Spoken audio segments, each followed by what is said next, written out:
ಧರ್ಮಸ್ಥಳದಲ್ಲಿ ಗ್ರಾಮದಲ್ಲಿ ಆದಂಥ ಬೆಳವಣಿಗೆ, ನೇತ್ರಾವತಿಯ ತಟದಲ್ಲಿ ಸಿಕ್ಕಂಥ ತಲೆಬುರುಡೆಗಳ ವಿಚಾರದಲ್ಲಿ 6ನೇ ಸ್ಪಾಟ್ನಲ್ಲಿ ಸಿಕ್ತಲ್ಲ, ಆ ಜಾಗದ ವಿಚಾರದಲ್ಲಿ ಒಂದಿಷ್ಟು ಎಕ್ಸ್ಪ್ಲೇನೇಷನ್ ಅನ್ನ ಮಾಡುತ್ತಾ ಇದ್ವಿ ಅವಾಗಿಂದನೂ ಕೂಡ. ಇದರ ಬಗ್ಗೆ ತಜ್ಞರು ಮಾತನಾಡಿದರೆ ಸರಿ ಅಂತ ನಿಮಗಾಗಲೇ ತಜ್ಞರನ್ನು ಕೂಡ ಮಾತನಾಡಿಸಿದ್ವಿ. ಈಗ ನಮ್ಮ ಜೊತೆಗೆ JSS ಮೆಡಿಕಲ್ ಕಾಲೇಜಿನ ವಿಧಿವಿಜ್ಞಾನ ವಿಭಾಗದ ಮುಖ್ಯಸ್ಥರಾಗಿರುವಂತಹ ಡಾಕ್ಟರ್ ಚಂದ್ರಕಾಂತ್ ಅವರು ನಮ್ಮ ಜೊತೆಗಿದ್ದಾರೆ. ಡಾಕ್ಟರ್ ನಮಸ್ತೆ, ಕಾರ್ಯಕ್ರಮಕ್ಕೆ ನಿಮಗೆ ಸ್ವಾಗತ.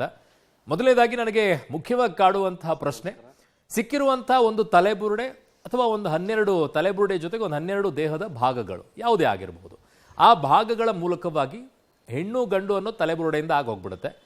ಈ ಮೂಳೆಗಳಿಂದ ಇವನು ಹಿಂಗೆ ಸತ್ನ ಅಂತ ಹೇಳಕ್ ಸಾಧ್ಯ ಆಗುತ್ತಾ ಡಾಕ್ಟ್ರೆ? ಕೆಲವೊಂದು ಸಿಚುವೇಶನ್ ಮತ್ತು ಸರ್ಕಮ್ಸ್ಟೆನ್ಸ್ನಲ್ಲಿ ನಾವು ಹೇಳ್ಬೋದು.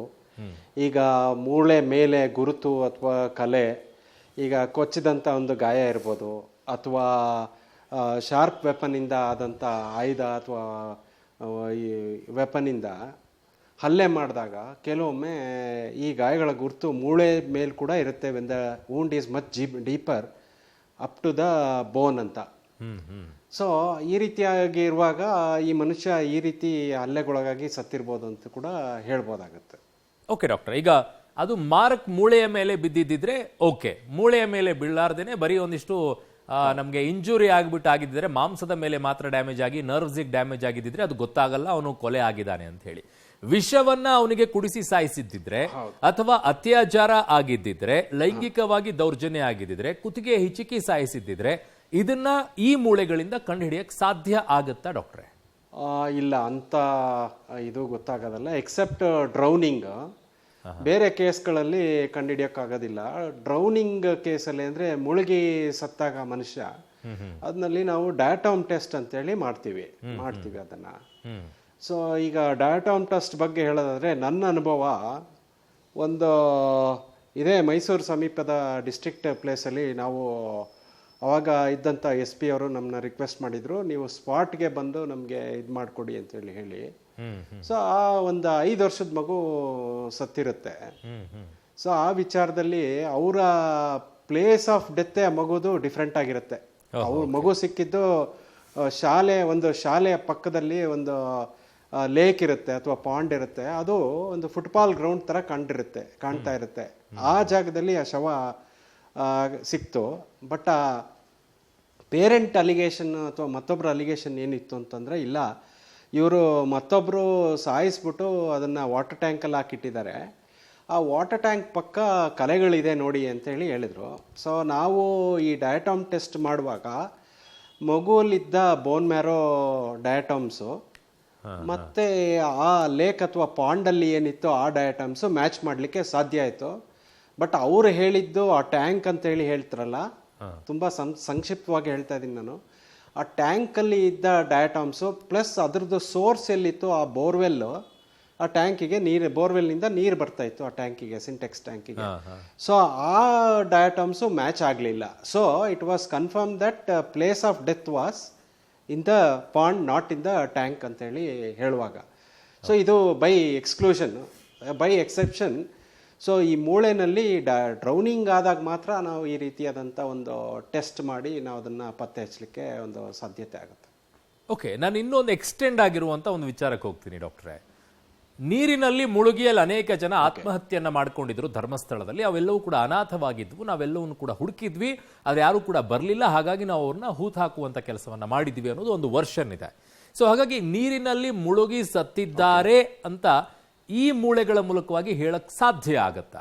ಅದು ಈಗ ಇಷ್ಟೊಂದು ಕಾಲ ಕಳೆದಿರೋದ್ರಿಂದ ಸೊ ಏನೋ ಒಂದು ಜಸ್ಟ್ ಒಂದು ಟ್ರೈನ ಕೊಡ್ಬೋದು ಅಂತೇಳಿ ಅನ್ಸುತ್ತೆ. ಬಟ್ ಮೂಟೆ ಇದು ಈ ಡಯಾಟೋಮ್ಸ್ ಏನಿರುತ್ತೆ ಅದು ಅಷ್ಟು ಈಸಿಯಾಗಿ ಸಾಯೋದಿಲ್ಲ. ಸೊ ಒಂದು ಚಾನ್ಸ್ ತಗೊಳ್ಬೋದು ಅಂತ ನನ್ನ ಈ ಅಭಿಪ್ರಾಯ ಇದರಲ್ಲಿ. ಇಲ್ಲ, ನಾನು ಇದರಲ್ಲಿ ಇನ್ನೊಂದು ಸ್ವಲ್ಪ ಸಬ್ ಆ್ಯಡ್ ಕೊಡ್ತೀನಿ ಡಾಕ್ಟ್ರೆ. ಈಗ ಪಕ್ಕದಲ್ಲೇ ಇರುವಂಥದ್ದು ಒಂದು ನದಿ, ಅದರ ಪಕ್ಕದಲ್ಲೇನೆ ಮೂಳೆಯನ್ನ ಹೂತಾಕ್ತಾರೆ. ಹೌದು. ಸೊ ಅಲ್ಲಿರುವಂತಹ, ನೀವು ಹೇಳ್ತಾ ಇರುವಂಥದ್ದು, ಅದರಲ್ಲಿರುವಂಥ ಜೀವಾಣುಗಳು ಈ ದೇಹದಲ್ಲೂ ಕೂಡ ಕಾಣಿಸ್ಕೊಂಡ್ರೆ ಹೌದು, ಅಲ್ಲಿ ಮುಳುಗಿರುವಂಥವ್ರು ಈ ಜೀವದಲ್ಲೂ ಕೂಡ ಕಾಣಿಸಿಕೊಳ್ತಾ ಇದೆ, ಮ್ಯಾಚ್ ಮಾಡ್ಬೋದು, ಹೌದು ಅದೇ ಕಾರಣ ಅಂತ ನೀವು ಹೇಳುವಂಥ ಅರ್ಥ ನಂಗಾಗತ್ತೆ. ನದಿ ಪಕ್ಕದಲ್ಲೇನೆ ಆ ದೇಹವನ್ನ ಹೂತಾಕಿದ್ರೆ ಅವೆಲ್ಲವೂ ಕೂಡ ಮ್ಯಾಚ್ ಆಗುತ್ತೆ ಅಲ್ವಾ ಡಾಕ್ಟ್ರೆ? ಅಲ್ಲ, ಈಗ ನಾನು ಹೇಳೋದು ಮನುಷ್ಯ ಜೀವಂತವಾಗಿರಬೇಕು. ಈಗ ಸಪೋಸ್ ಈಗ ನಾನು ಆ ಪಾಂಡ್ ಅಥವಾ ಒಂದು ಟ್ಯಾಂಕ್ ಅಥವಾ ಲೇಕ್ ಅಥವಾ ನದಿನಲ್ಲಿ ನೀರು ಕುಡ್ದಿರ್ತೀನಿ. ಓಕೆ ಮನುಷ್ಯ ಜೀವಂತವಾಗಿ ಇದ್ದಾಗ ಅದು ಬ್ಲಡ್ ಸರ್ಕ್ಯುಲೇಷನ್ಗೆ ಎಂಟ್ರಿ ಆಗುತ್ತೆ ಡಯಾಟಮ್ಸು. ಓಕೆ ಹಂಗಾಗಿ ನಮ್ಮ ಬೋನ್ ಮ್ಯಾರೋ ಅಂದ್ರೆ ಬೋನ್ ಒಳಗಡೆ ಬೋನ್ ಮ್ಯಾರೋ ಇರುತ್ತಲ್ಲ, ಗೊತ್ತಾಯ್ತು. ಅದ್ರ ಒಳಗಡೆ ಲಾಡ್ಜ್ ಆಗಿರುತ್ತೆ ಅದು, ಅಂದ್ರೆ ಅದ್ರೊಳಗಡೆ ಇರುತ್ತೆ.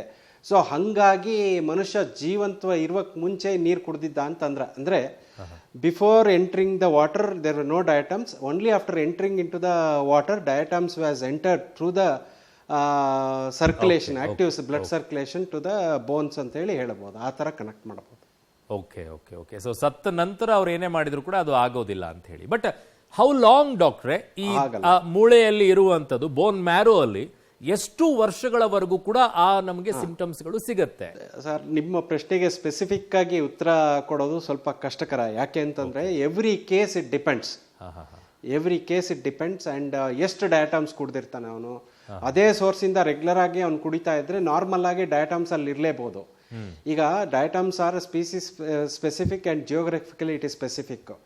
ಈಗ ನಾನು ಮೈಸೂರಿನವ ವ್ಯಕ್ತಿ ಒಬ್ಬ ಅಲ್ಲಿ ಹೋಗಿ ಸತ್ ನಂತರ ನನ್ನಲ್ಲಿರುವಂಥ ಡಯಾಟಮ್ಸೇ ಬೇರೆ ಇರುತ್ತೆ, ಅಲ್ಲಿ ಮ್ಯಾಚ್ ಆಗೋ ಡಯಾಟಮ್ಸೇ ಬೇರೆ ಇರುತ್ತೆ. So it is geographically specific and area wise specific diatoms ಇರ್ತದೆ. ಓಕೆ, ಸಾರಿ, ನಾನು ಅದರಲ್ಲಿ ಒಂದು ನನಗೆ ಮತ್ತೆ ಯಾಕೋ ಕೇಳುವಂಗೆ ಅನಿಸ್ತು. ಈಗ ನಾನು ಆ ಜಾಗಕ್ಕೆ ಹೋಗಿದ್ದೀನಿ ಅಂತಂದಾಗ ನಾನೊಂದು ಸುಮಾರು ಒಂದು 2-3 ದಿನ ಆ ಜಾಗದಲ್ಲೇ ಇದ್ದೀನಿ.